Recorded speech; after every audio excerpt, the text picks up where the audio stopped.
Good morning. I'm Carol Johnson, and I'll be leading today's service. Richard Clarke will be presenting our message this morning. Our opening words this morning are from Marianne Williamson, an American author, columnist, and spiritual leader, and sometimes politician. Everyone is on a spiritual path. Most people just don't know it. The spiritual journey is the unlearning of fear and the acceptance of love. And so I just want to welcome you with live from Fellowship Hall. It's the LCUUF Sunday service. Our chalice lighting words today are by Eric Heller Wagner. Blessed is the fire that burns deep in the soul. It is the flame of the human spirit touched into being by the mystery of life. It is the fire of reason, the fire of compassion, the fire of community, the fire of justice, the fire of faith. It is the fire of love burning deep in the human heart, the divine glow in every life. Now let us light our chalices with these words that we sing together.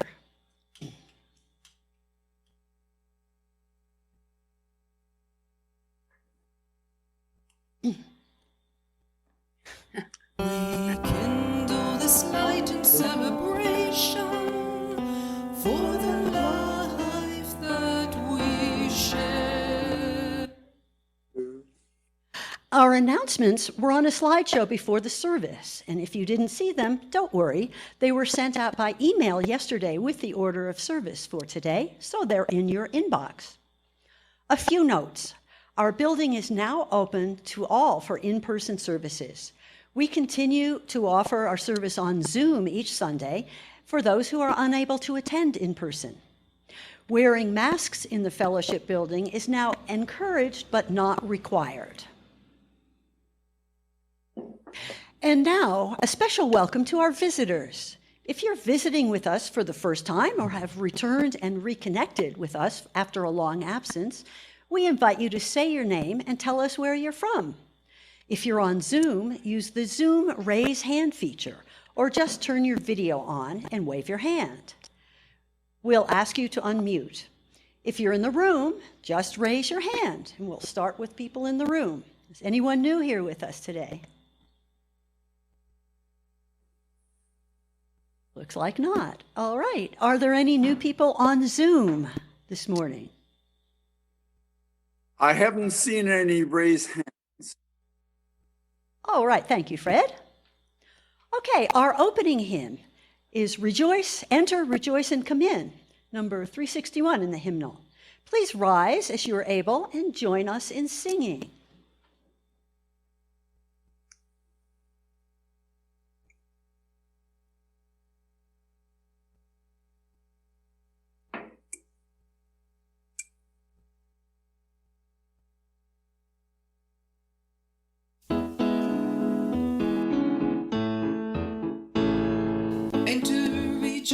And come in, and to rejoice and come in. Today will be a joyful day, and to rejoice and come in. Open your ears to the song, open your ears to the song. Today will be rejoice and come in.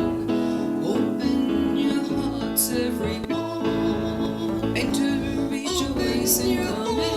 Everyone, and to rejoice and come in. Joyful today will be a joyful day, and to rejoice and come in. Rejoice and come in. Don't be still. Rejoice and come in. Open your ears to the song. Today will be a joyful day, and to rejoice and rejoice in your ears to the song. And to rejoice and rejoice in your ears to the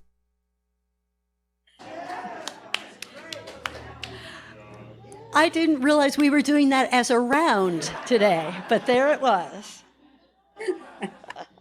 Okay.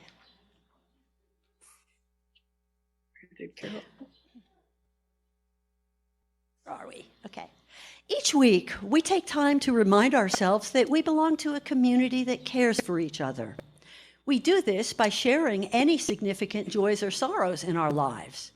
If you have a joy or sorrow to share today, you can type it into the chat box now, and we'll read those aloud. First, let us recall the joys, whatever you may be celebrating, whatever evokes a feeling of peace or joy for yourself or others. You on Zoom are welcome to type joys in the chat box. We'll start with the folks here. Are there any joys that people would like to share?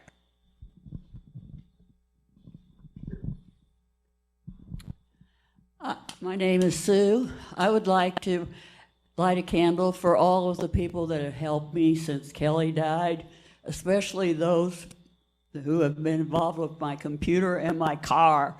I know nothing about either one of those things, but I'm learning.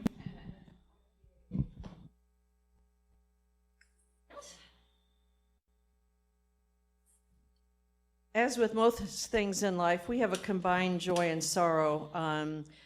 Unfortunately, we have an unexpected 5 or 6 weeks trip to the U.S. coming up for medical treatment. But the joy is that we can spend our daughter's 46th birthday with her, at which time I will not mention the topic of menopause.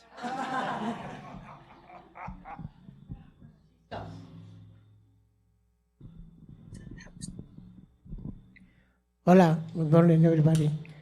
My joy is for because for next Thursday, my birthday is 54. Thank you.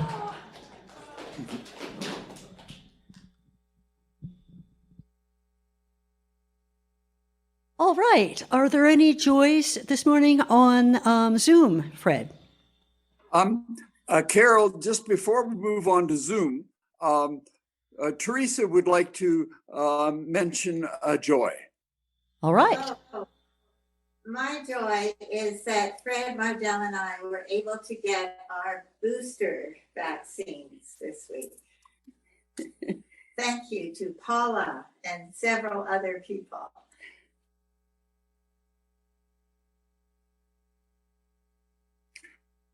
All right. Anybody else? Oh, sorry. Fred, go. And I haven't seen anyone, it may be my fault, who on Zoom there may be some that I'm not aware of. Oh, Susie Lindemann said, what did Susie say? I attended something and I didn't see the rest of that.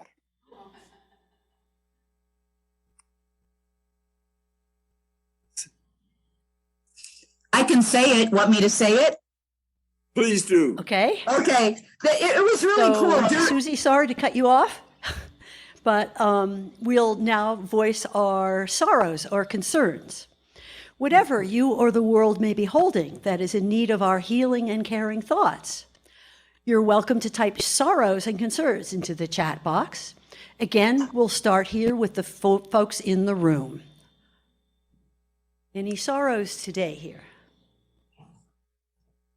No, we're all joyful after that hymn. Okay, Fred, are there any sorrows to be mentioned on Zoom? And again, I'm not sure. I don't see any. This is Devora. Can you hear me? Yes, we can, I Deora. just want to go back Go because Susie got cut off, and what Susie's joy was, Susie, I'm going to read it for you.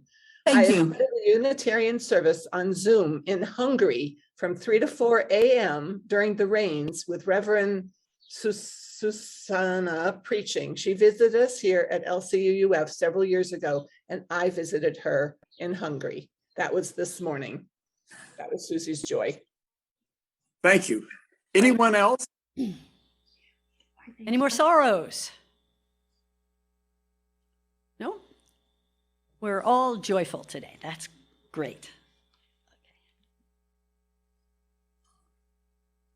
And finally, this candle from our care team represents those sorrows that are too raw, too difficult for us to share aloud.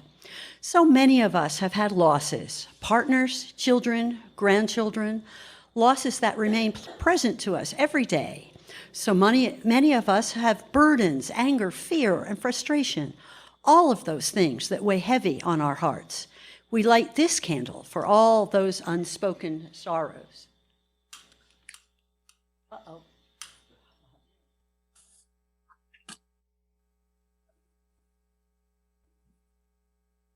All right. This is the time in our service when we ask that you remember that we share our gifts here through pledging and donations. Instructions for payments to the fellowship are on a slide during the announcements before the service every week. For people here, we'll pass the basket. And while you're considering your gifts to the fellowship, remember that each month, LCUUF donates 5,000 pesos, and donuts maybe, or more to an organization in our Lakeside community. We share 1/2 of our offering collected at the fellowship each week. For the month of June, we're supporting Food Bank Lakeside. Food Bank Lakeside works to relieve chronic food poverty in our most disadvantaged neighborhoods, collaborating with donors, volunteers, businesses, and community organizations to ease suffering and offer hope for a brighter future through the Lakeside community. If you're not attending the fellowship in person, please donate to Share the Basket when you pay your pledge. Donate separately or indicate what part of your donation is for Share the Basket.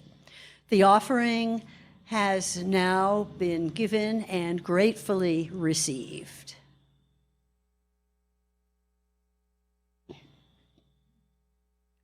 Jesus told this story. A man was going down to from Jerusalem to Jericho, and he fell among robbers who stripped him and beat him and departed, leaving him half dead. Now, by chance, a priest was going down that road, and when he saw the man, he passed by on the other side. So, likewise, a Levite, when he came to the place and saw the man, he passed by on the other side.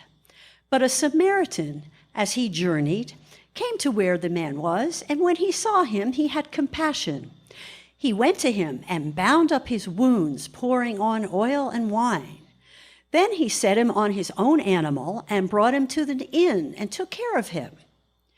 Jesus then asked, "Which of these three, do you think, proved to be a neighbor to the man who fell among the robbers?" The listener responded, "The one who showed him mercy." And Jesus said to him, "You go and do likewise." This is Karma Yoga, the path of action and selfless service.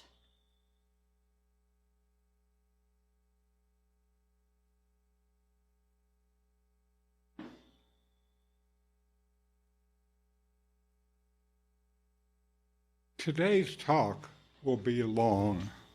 I'm going to cover a big area, and so I broke it into pieces to make it easier on you guys. In the beginning of the Rig Veda, the oldest religious book on the planet, it says there is one reality. The wise speak of it in various ways. That's what I'm going to talk about today. This was true 3,500 years ago when it was written. It's true today, too. I've been interested in what is called spirituality for most of my life. My mother, Maxine, was a mystic, visiting and talking with Jesus by the Red River. Now, you were supposed to love Jesus, but not actually talk to him. Conventional religion was never a good fit for her. In the 1940s in Oklahoma, there was little else. So she found the Theosophical Society. They held that there's a deeper spiritual reality and that direct contact with that reality can be established through intuition, meditation, revelation, or some other state that is transcending normal consciousness. She took mail-order courses and read their book. By the time I was 9, she became interested in the Rosicrucian order and in secret teachings, wisdom handed down from ancient times, and reincarnation. When I was 10 years old, on a Greyhound bus trip with my brother moving to California, someone asked me, "What's your religion?" And I said, "I'm a Rosicrucian," like my mother. By the time I was 10, I had heard lots of things that were not part of the usual Christian story, like reincarnation. I already had the idea that there was more to this religion stuff than was being taught at any of the churches I knew. To make the next part of the story brief, when I was 21, I took LSD in Big Sur on the 4th of July. That's right. This was my first drug experience of any kind, so you might as well start big, I guess. Shortly thereafter, I read Hermann Hesse's Siddhartha and was taken by the vision at the end of the old man, happy and peaceful, just watching the river flow by. Shortly after that, I found the book Zen Flesh, Zen Bones by Paul Reps, and I read it more carefully than I had ever read anything before, one page at a time, to fully understand and absorb what I was reading.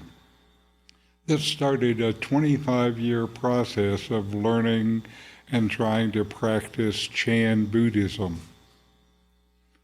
Then I was taken to an actual self-realized sage called Nomi. Know me. Get it? I started then with study and practice of what's called non-duality, and have done this, Carol and I have done this for the last 30 years. We attended satsang with Nomi weekly for 15 years. Through all of this, I kept learning both about the ideas behind these practices and myself. In the last year, this learning accelerated as I became friends over the internet with another American living in India in the same small city we lived in before we came to Mexico. This man was on a similar non-dual path, and he had studied and practiced broadly. He learned Sanskrit and was a translator for ISKCON, the Hare Krishnas, and was deep into their devotional practices. He read many of the oldest Sanskrit texts. Then he rejected ISKCON and became a Buddhist monk. Then he gave this up too and moved to this town where I had lived in India, Tiruvannamalai, and he took sannyasam, these are the vows of renunciation, and became a Swami. And over the last 10 years, he's created what he calls a postgraduate course in Indian spirituality on YouTube. And he's recorded many, many videos laying out the ancient Indian teachings and the 4 yogas in great detail. He's developed something of a unified theory of yoga, which shows each practice and how they work together. I thought this was a high-level, comprehensive view and was the only kind of integrated religious view that I had ever heard. The primary practices he identified in each system of yoga are also key to understanding most of the world's religions. These practices are found in all the world's religions. It is from this platform that I talk today, which is the big picture of religion. Now, yoga means union. It is much more than the positions, the asanas that we're all familiar with. It is much more internal. All of these yogas have in common the view that people's lives bring suffering and are ultimately unsatisfying. Everything changes, everything comes and goes, everything and everyone you love, even your body, comes and goes, changes and dies. So there is no way to find lasting happiness among all these things that are transitory, that come and go. Each yoga has its own way of solving this common problem. The Hindu view is that the universe is infinite and beyond our capacity to understand. Because it is beyond language, when we try to talk about it, we express it in a variety of ways. Even though it is beyond words and thoughts, we can realize this directly. This is called enlightenment, nirvana, moksha, self-realization, and many other names. Many different names for the same realization. It is seen as the ultimate purpose of life and is the purpose of all of these different paths. Some call it transcendence. Some say it is becoming who you have always been.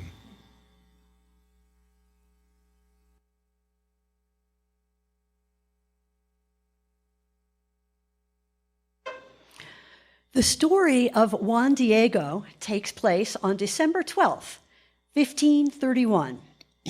According to the narratives, the Virgin of Guadalupe appeared to him when he was taking a walk on a hill named Tepeyac. The apparition is described as a young woman with black hair and darkened skin, which is why the Virgin of Guadalupe is sometimes referred to as La Virgen Morena, the brown-skinned Virgin. The Virgin told Juan Diego to go and tell the local bishop to build a church on this hill. And full of love for the Virgin, Juan Diego did as he was told. However, the bishop was left unconvinced by the story and gave him short shrift. So the Virgin appeared once more, and on a second occasion told Juan Diego to collect flowers from the top of the hill. Being December, Juan did not expect to find any, but upon his arrival there, he found the hill covered with beautiful flowers. As instructed, he collected some and, using his coat to carry them, returned to see the bishop. The bishop, seeing the unseasonable flowers, also saw an image of the Virgin of Guadalupe imprinted on Juan Diego's coat. Convinced it was a miracle, he ordered the building of the church on the hill of Tepeyac, and the precise location where the current-day basilica is situated in Mexico City. This church was built because of Juan Diego's love. This is Bhakti Yoga, the path of devotion and surrender.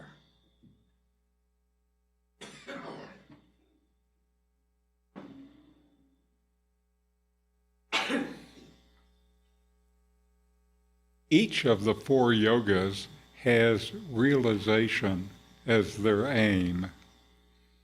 They all say that we suffer and that this realization is a way to end this suffering. The four yogas are, first, karma yoga, which is of action, cause and effect. Karma yoga is done by the body. Bhakti yoga is emotion, love, and surrender. Bhakti yoga is from the heart. Raja yoga is discipline and meditation. Raja yoga is for the mind. And then finally there's jnana yoga, which is experiential self-knowledge. Jnana yoga is done with conscious awareness. Karma yoga says that we suffer because we're selfish and ego-driven. So karma yoga is the path of cause and effect, of selfless giving and service, and all of these rules and rites and rituals that you do with your body. Bhakti yoga says we suffer because we feel separated from God, from the higher power. Bhakti yoga is a path of love and devotion to a personal God to remove this sense of separation. Real bhakti is spontaneous. It flows from within. It doesn't follow any rules. It just flows.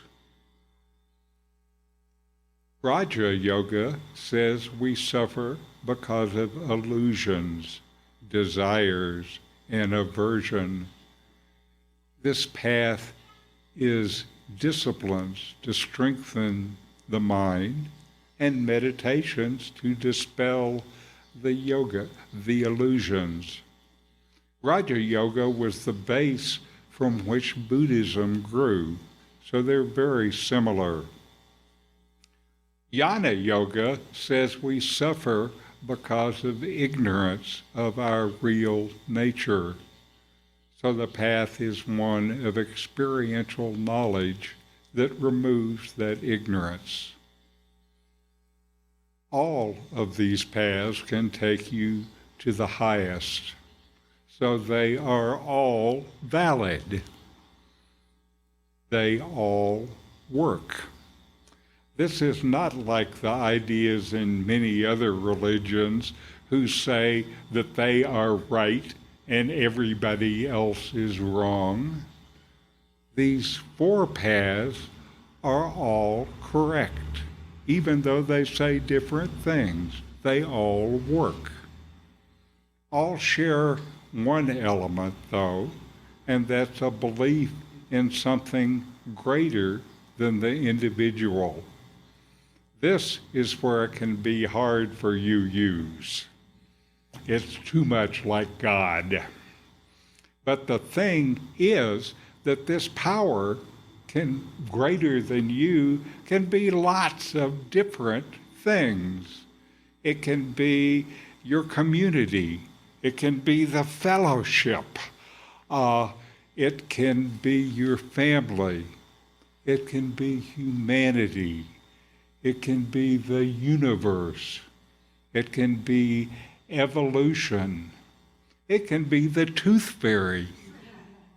It can be God. It can be your sense of beauty and awe, or even your own highest self. So, as long as it is something bigger than who you are now, something more than your individual ego. And if you think that there is nothing more powerful than you are, then none of this is for you. Now, there are problems built into these paths. Karma yoga and bhakti yoga are both based on faith. The problem with faith is doubt. I think you may have heard of that. Raja Yoga and Buddhism resolve that problem since they're based on experience and not faith. Raja Yoga and Buddhism, though, may require years or decades of practice. Jnana Yoga must resolve a lifetime of habits of how you see yourself. So there's no quick fix. The first two, karma and bhakti, are based on a higher power that is external to you. The last two see the higher power and yourself as connected and finally the same. There is in these paths a natural progression from gross to subtle, from physical to emotional to mental to pure consciousness, as shown in this pyramid. There's the idea that these paths are connected. There's a progression from one to another. Service grows into devotion. Devotion brings discipline. Discipline brings self-knowledge. Self-knowledge brings release and liberation. So you might hear of someone who is struggling, like with meditation. This may mean that they're trying to jump up to a practice that they're not really ready for. And maybe they need to practice bhakti or karma yoga until they're more ripe. Now, one thing that happens to people and teachers is they're usually focused on one path, excluding others. It is common for a realized teacher to teach only the practices that brought realization, what they know by direct experience. Then they see things from a siloed vision based on their preferred practice. So, for example, an ISKCON member, the Hare Krishnas you used to see dressed in orange at the airports, for them, they believe it's all about love for Krishna. And they basically deny the other paths, favoring their love of their God, external to them, Krishna. I think this siloed thinking is common in many of the world's religions. When I first heard about the 4 yogas, it brought clarity to my understanding of religion in general and to the specific path that I was following. I came to see that the years of selfless service that I did just because it felt right contributed to where I am in terms of my spiritual journey. This was karma yoga. I didn't know it at the time. I also understood that the deep kind of reverence that I have for my teacher, Nomi, and his guru, Ramana Maharshi, was real, spontaneous bhakti. When I first got to Ramanashram and went into the place where Ramana Maharshi had taught for many years, I fell on the floor crying. I didn't expect to. It was just spontaneous, and that's the way bhakti works. And it's genuine, since it just naturally flows from within me and wasn't based on rules and rituals and worship. After that, years of mindfulness practice had readied me for deep, direct experience. Raja Yoga Buddhism led to Jnana Yoga.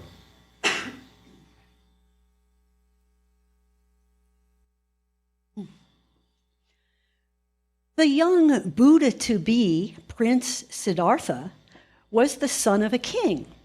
He somehow knew there was something more to life than what he was being trained for. Though protected from it, as a young man, he saw for himself suffering that comes to everyone as they live and finally die. When he was 29 years old, he left the palace where he lived with his parents, his wife, and his child, determined to discover the meaning of existence. He sought teachers, underwent extreme hardships, learned to meditate, and wandered on his own, searching for this meaning. After 6 years of this, he sat down under a huge fig tree. Silently, he vowed, "Even if my flesh and blood were to dry up, leaving only skin and bones, I will not leave this place until I find a way to end all sorrow. He sat there for 49 days. During a full moon night in May, Siddhartha went into deep meditation, and as the morning star appeared in the eastern sky, he became an enlightened one, a Buddha. He was 35 years old. This is Raja Yoga, the path of discipline and meditation.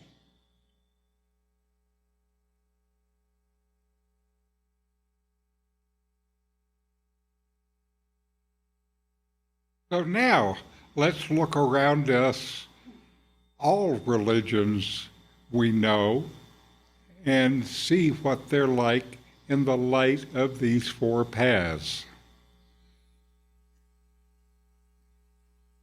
I think UUs combine action and discipline. We are happy with service projects and helping others. We're also happy doing self-exploration and development. For example, we like the meditations in our Sunday services that Reverend Matt started. We UUs are not big on devotion, nor really the mystic, non-conceptual self-knowledge. Devotion is too gaudy, and we tend to be more rational than mystic. Some churches, like Methodists, focus on service to the community. Some, like the Baptists, focus on faith and love of God, but this is not really bhakti, because bhakti flows spontaneously from within, and so as long as it is just ritual and belief, just actions, then it's really karma yoga. Though when someone does something like come to Jesus, it may deepen into spontaneous bhakti. Buddhists break into two paths. Older forms like Theravada Buddhism are focused on discipline and meditation. Some Christian monastic orders are based on these practices too. Newer Buddhist forms like Chan and Zen Buddhism and Tibetan Buddhism are closer to Jnana Yoga, focused on the experiential, non-conceptual reality, also called non-duality. Many religions are based on action, like ritual or prayer. Often they have an ecstatic form, which is genuine bhakti. Some Christian monastic orders are bhakti. Many are karma yoga, selfless service. A few are discipline-based.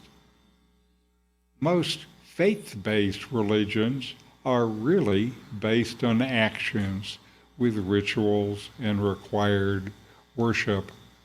Spontaneous love of God is desired but rarely found. Non-duality is less well known.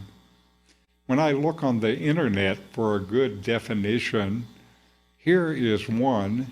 It's from a site, Success Consciousness. Non-duality is a philosophy that says there is just one eternal spirit in existence, and that everything in the universe is an inseparable part of it. The non-dual perspective is that all things are interconnected. You are one with everything in the universe, part of the whole, unlike duality, where you're just a part. Duality means two, not one. The world and you, other people and you. Here's another definition I like, and it's from SAND, which is science and non-duality. Advaita, which is the Indian name for non-duality, is not a philosophical concept or something gained from knowledge. It's not sync or connectedness or togetherness. It's not even an experience. It's a state of being. We may debate oneness, but it must be directly lived to be known. So non-duality is not something you do or know. It can only be found by being. This is paradoxical for most of us who have learned to identify with what we do. In non-duality, you identify with what you are, not what you just know about or do. Non-duality is contrasted with the basic idea of Western civilization, which is built upon the cognitive foundation of duality. We are educated to focus on deconstruction and viewing things as parts to the exclusion of their interdependence with other parts of the larger system.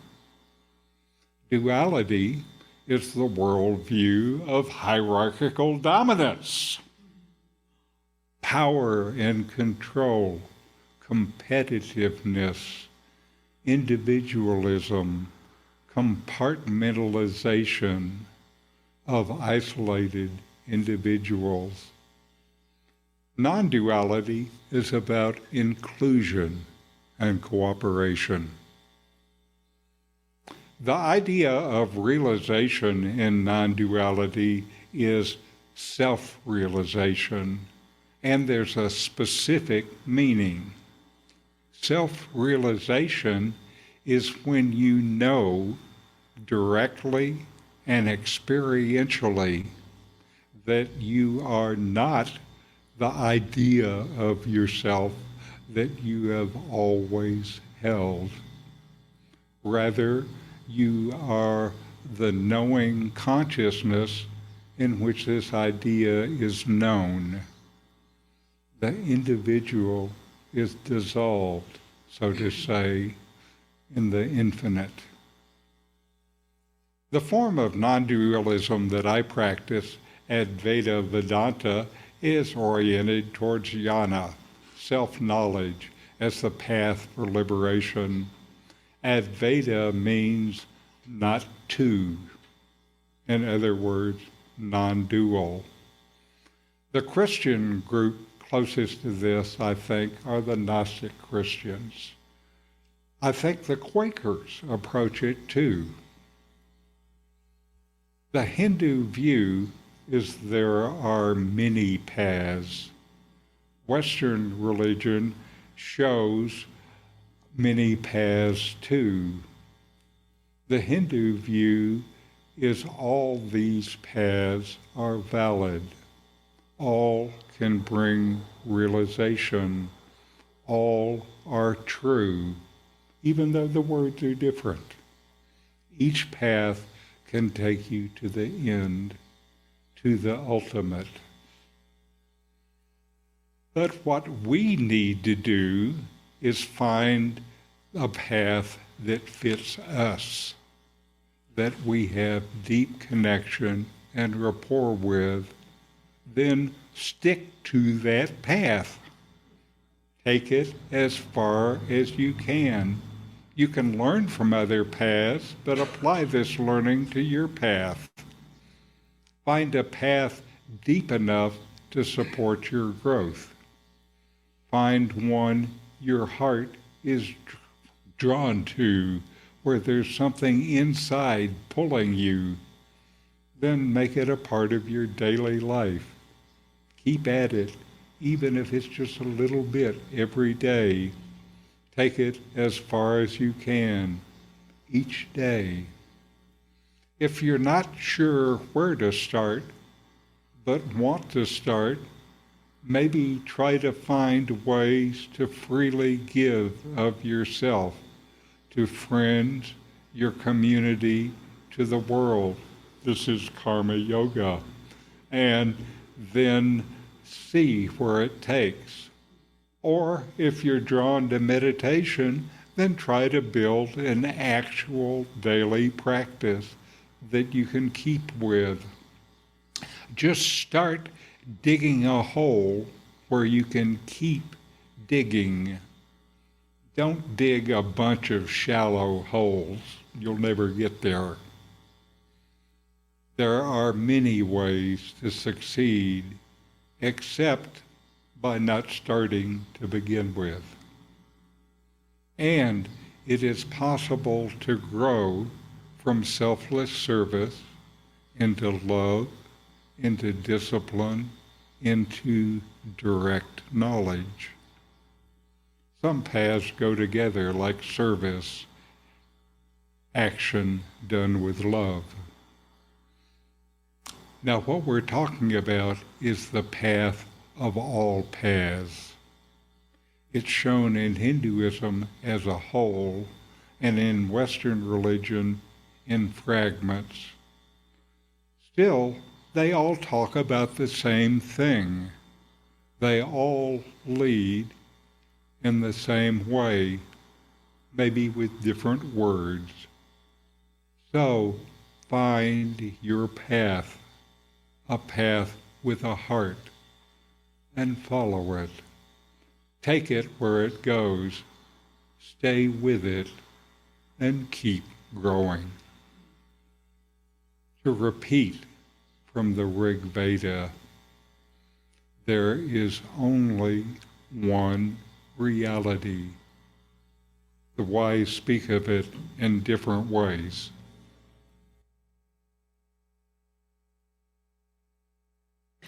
My last story today is about the realization that came to Ramana Maharshi, our teacher, Nomi, our teacher's own teacher. Okay, so in Ramana's own words, it was about 6 weeks before I left Madurai for good that the great change in my life took place. It was quite sudden. I was sitting alone in the room in the first floor of my uncle's house. I seldom had any sickness, and on that day there was nothing wrong with my health, but a sudden, violent fear of death took over me. There was nothing in my state of health to account for it, and I did not try to account for it or to find out whether there was any reason for this fear. I just felt, I'm going to die, and I began thinking about what to do about it. It did not occur to me to consult a doctor or my elders or friends. I felt that I had to solve the problem myself, there and then. The shock of fear and death drove my mind inwards, and I said to myself mentally, without actually framing the words, now death has come, and what does it mean? What is it that's dying? This body dies.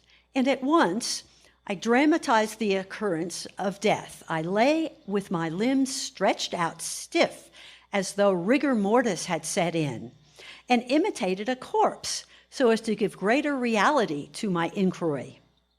I held my breath and kept my lips tightly closed so that no sound could escape, so that neither the word I nor any other word could be uttered.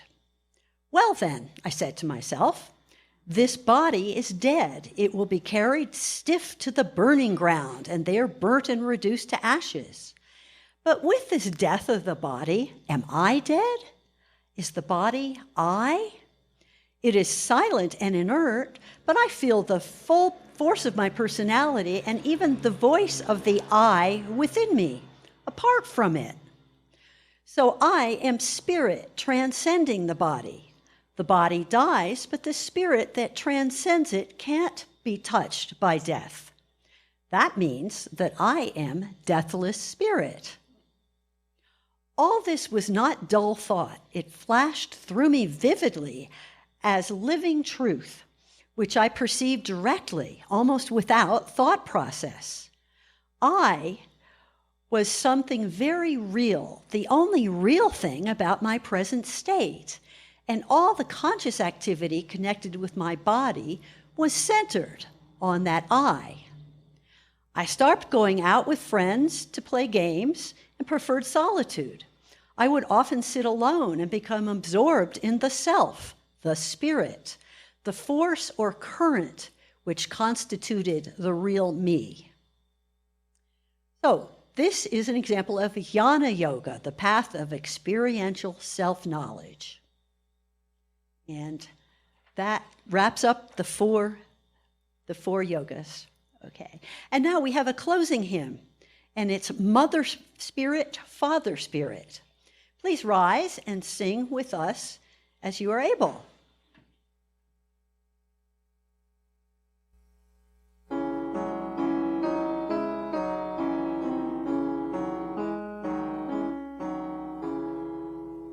Mother Spirit, Father Spirit, where are you? In the sky song, in the forest sounds, you cry. What to give you, what to call you, what am I? Many drops are in the ocean deep and wide. Sunlight bounces off the ripples to the sky. What to give you, what to call you, who am I? I am empty, time flies from me, what is time? Dreams eternal, fears infernal haunt my heart.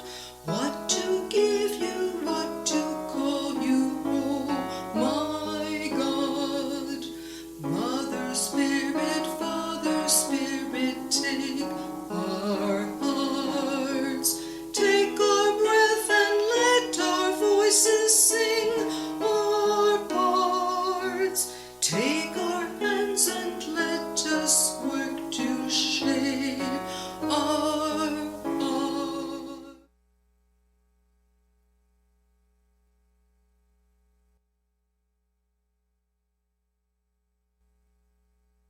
Now, these words are from Prithanti and Krishnaji. They are spiritual masters working to awaken human consciousness. What does it mean to be truly alive? We have the potential to experience extraordinary states of consciousness, to feel connected with others, to feel connected to everything, to be in awe of this moment of life.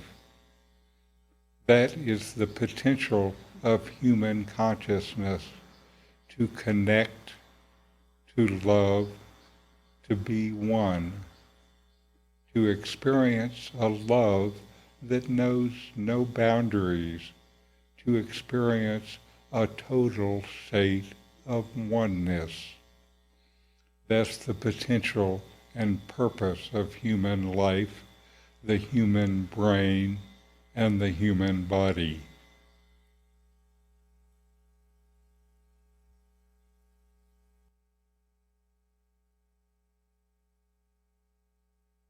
More. As soon as I start talking, it's going to...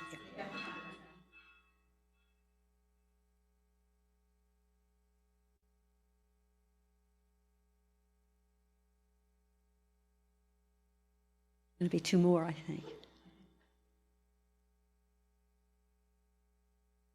Maybe not. Okay. Let us extinguish our chalices now. Which the words together, which we read together. We extinguish this flame, but not the light of truth, the warmth of community, or the fire of commitment. These we keep in our hearts and share with all the world.